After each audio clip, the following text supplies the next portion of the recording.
Hello everyone, आज हम class 10 math chapter 8 जो कि ट्रिग्नोमेट्री है उसका एग्जाम्पल नंबर 2 देखने वाले हैं, जो कि है यदि कोण ए और कोण बी ए से न्यून कोण है जिसमें कि sine B equal to sine Q, तो सिद्ध कीजिए कोण बी बराबर है कोण क्यू के। तो पहले हमें ये दो फिगर दिए गए हैं, तो अगर नहीं भी दिए होंगे तो हम इन्हें इस तरीके से ड्रॉ कर लेंगे, ए बी और सी, पी क्यू और आर। तो हम यहाँ पे लिखेंगे माना दो समकोण त्रिभुज ए बी सी हैं और पी क्यू आर है, जहाँ पर हमें साइन बी बराबर साइन क्यू दिया गया। अब हम सबसे पहले इसमें से क्या करेंगे, साइन बी की वैल्यू निकालेंगे। साइन बी की वैल्यू तो मैंने आपको बताया था कि साइन बी की वैल्यू हम कैसे निकाल सकते हैं, लाल बटे कक्का, आप याद रखिएगा, इसी से हम इसकी वैल्यू सारी पुट करेंगे। तो एल से क्या हो गया हमारे पास, लंब। लंब क्या दिया गया है, अब साइन की वैल्यू क्या होती है, लंब बटे कर्ण।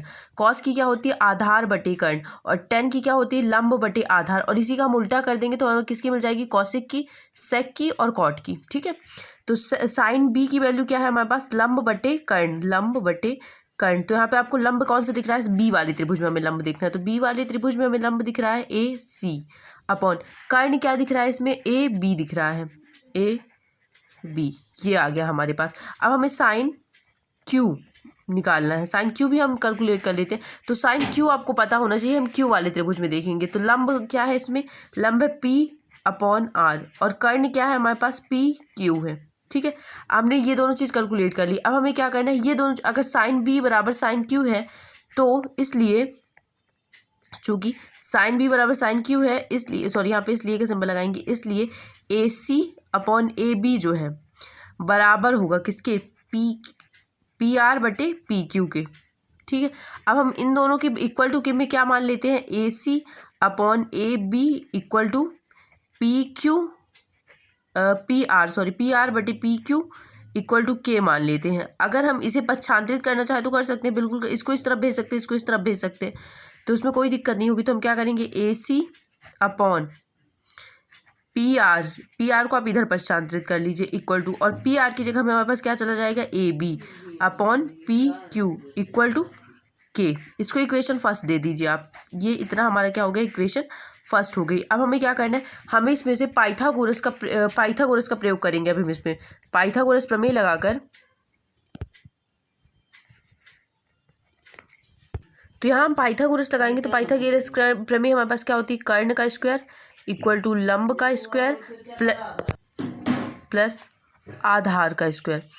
अब हम क्या कर सकते हैं, इसमें से हमें कैलकुलेट क्या करना है, हमें कैलकुलेट करना है बी सी। तो इसमें जब हम बी सी कैलकुलेट करेंगे तो बी सी क्या है हमारे पास, बी सी है आधार, तो इस तरफ कर्ण माइनस लंब आ जाएगा, यानी कि बी सी का स्क्वायर। पहले हमारे पास फॉर्मूला क्या होगा, ए बी का स्क्वायर इक्वल टू ए सी का स्क्वायर प्लस बी सी का स्क्वायर। लेकिन हमें इसमें से कैलकुलेट क्या करना है, बी सी का स्क्वायर कैलकुलेट करना है। ठीक है, तो बी सी का स्क्वायर मत लगाइए, तो यहाँ पे क्या हो जाएगा हमारे पास, यहाँ पे हो जाएगा ए बी का स्क्वायर माइनस का ए सी का स्क्वायर, और ये वाला स्क्वायर जो है इस तरफ जाएगा तो किसमें, रूट में परिवर्तित हो जाएगा। ठीक है, ये हमारे पास निकल गया। इसी तरीके से हमें क्या करना है, अब इस वाले त्रिभुज से क्यू आर निकाल लेना है, दोनों का बेस हमें कैलकुलेट कर लेना है। तो जब हमें क्यू आर कैलकुलेट करना है तो क्यू आर कैलकुलेट करने के लिए सेम मेथड अप्रोच लगेगी। तो सबसे पहले ये जो फॉर्मूला बनेगा वो बनेगा पी क्यू का square equal to Q R का स्क्वायर, पी क्यू का स्क्वायर प्लस पी आर का स्क्वायर प्लस क्यू आर का स्क्वायर। लेकिन हमें इसमें कैलकुलेट क्या करना है, क्यू आर कैलकुलेट करना है। तो इसको हम इस तरह पक्षांतरित कर देंगे और ये इसका स्क्वायर जो है इधर जाएगा तो रूट में आ जाएगा, पी क्यू का square plus minus P Q और क्यू पी आर को इस तरफ भेजेंगे तो ये क्या हो जाएगा हमारे पास, माइनस हो जाएगा पी आर का स्क्वायर। ये हमारे पास बन गया दो फॉर्मूले। अब हमें क्या करना है, हमें इस वाली सिचुएशन में वैल्यू पुट कर देनी है। ठीक है, तो यहाँ से आप जानते हैं कि साइन बी बराबर है साइन क्यू के। ठीक है, तो साइन जब बी बराबर है साइन क्यू के तो हमारे पास क्या क्या बराबर हो गया, हमारे पास बराबर हो गया A C upon A B equal to P Q upon P R बराबर हो गया। तो अगर हम चाहें तो इसको भी बटे में लिख सकते हैं, B C upon Q R को, B C upon Q R को। ये यहाँ पे ये कौन कौन सी भुजाएं बराबर देख सकते हैं आप, ए सी अपॉन ए बी। ठीक है, और फिर इसके बाद हमने जब इसको पक्षांतरित किया तो ए सी बराबर है किसके, पी आर के। यहाँ पे ए सी अपॉन में P are, A C upon में पी आर है, और ए बी अपॉन में पी क्यू है। ठीक है, तो ये दोनों भी एक दूसरे के बटे में आ जाएंगी। तो हम इसे ये भी लिख सकते हैं कि बी सी अपॉन में आ जाए बेटा, बी सी अपॉन में क्यू आर। तो बी सी की जो वैल्यू होगी हम उसको क्यू आर क्यों लिख रहे हैं, क्योंकि यहाँ पे देखिए ए सी इसका जो लंब है वो इसके लंब के इक्वल अपॉन में है, इसका जो कर्ण है इसके कर्ण के अपॉन में है। तो इसी प्रकार इसका जो आधार होगा तो इसकी जो वैल्यू है हम उसको इजीली इन दोनों को पुट कर देते हैं यहाँ पे। तो ए बी का स्क्वायर माइनस ए सी का स्क्वायर अपॉन में रूट ऑफ क्या आ जाएगा यहाँ पे, रूट ऑफ पी क्यू का स्क्वायर माइनस का पी आर का स्क्वायर। अब आपको क्या करना है, अब आपको इसकी वैल्यू पुट करना है। ए बी की वैल्यू आप यहाँ से निकालेंगे, देन उसके बाद आप किसकी वैल्यू निकालेंगे, ए सी की वैल्यू निकालेंगे। ठीक है, तो हमें यहाँ से आप वैल्यू निकालना मैं आपको बता देती हूँ, इसके बाद हम पुट करेंगे। तो ए बी की वैल्यू अगर आपको कैलकुलेट करनी है तो ये के है और इनटू में क्या चला जाएगा, पी क्यू चला जाएगा। ठीक है, ये आपको लिखना नहीं है आपकी नोटबुक में, ये मैं आपको समझाने के लिए लिख रही हूँ। फिर हमारे पास क्या करेंगे, यहाँ से हम ए सी भी दिया गया है तो हम ए सी की वैल्यू निकालेंगे। तो ए सी की जब वैल्यू निकालेंगे आप तो ये क्या हो जाएगा, के इंटू पी आर हो जाएगा। ठीक है, और नीचे तो हमारी वैल्यू है ही है, तो चलिए हम इसकी वैल्यू को क्या करते हैं, पुट कर देते हैं। तो अब हमें क्या करना है, बी सी क्वेश्चन में क्या दिया गया था, B C upon Q R दिया गया था। अभी 2 मिनट पहले जो वैल्यू हमने निकाली थी उससे हम यहाँ पुट करेंगे तो आ जाएगा के स्क्वायर पी क्यू का स्क्वायर माइनस का के स्क्वायर पी आर का स्क्वायर।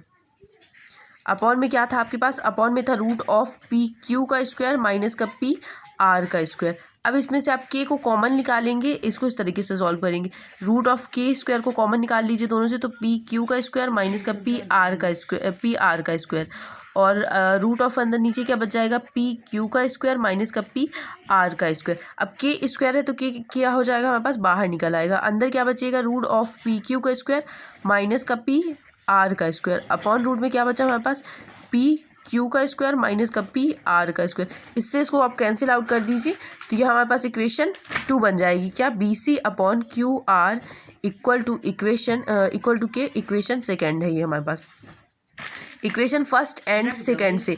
इक्वेशन फर्स्ट आपके पास इक्वेशन फर्स्ट है आपकी ये, और इक्वेशन सेकेंड है ये।